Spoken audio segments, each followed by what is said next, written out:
Dhule Chalisgaon road पोलिसांनी जबरी चोरीच्या 2 गुन्ह्यांची यशस्वी उकल करत 2 आरोपींना अटक केली असून त्यांच्या ताब्यातून तब्बल 91,200 रुपयांचा मुद्देमाल जप्त करण्यात आला आहे।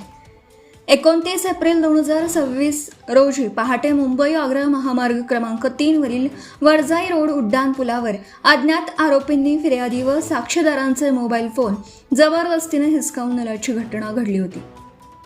या प्रकरणी चाळीसगाव रोड पोलीस ठाण्यात गुन्हा दाखल करण्यात आला होता। दरम्यान 4 मे 2026 रोजी पहाटे 5 वाजता चाळीसगाव रोड पोलीस ठाण्याचे शोध पथक रात्र गस्त घालत असताना वडजाई रोड उड्डाण पुलावर 2 इसम एका व्यक्तीस चाकूचा धाक दाखवून लुटत असल्याचं निदर्शनास आलं।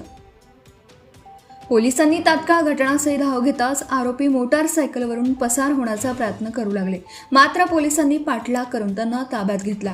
अटक करण्यात आलेल्या आरोपींची नावं शरीम सलीम मनियार वय वर्ष 29 राहणार कबीरगंज वडजाई रोड धुळे आणि शेख मोहसिन नुरुद्दीन शेख वय वर्ष 25 राहणार कबीरगंज वडजाई रोड धुळे अशी आहेत।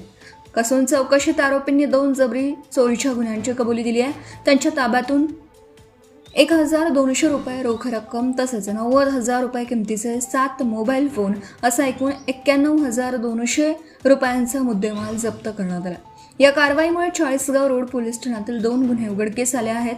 ही उल्लेखनीय कामगिरी पोलीस अधीक्षक विशाल आनंद, अपर पोलीस अधीक्षक अजय देवरे आणि उपविभागीय पोलीस अधिकारी उपासे यांच्या मार्गदर्शनाखाली पोलीस निरीक्षक सुरेश कुमार घुसर, पोलीस उपनिरीक्षक हरिश्चंद्र पाटील तसेच त्यांच्या पथकाने यशस्वीरित्या पार पाडली। Subscribe now and press the bell icon. Never miss an update.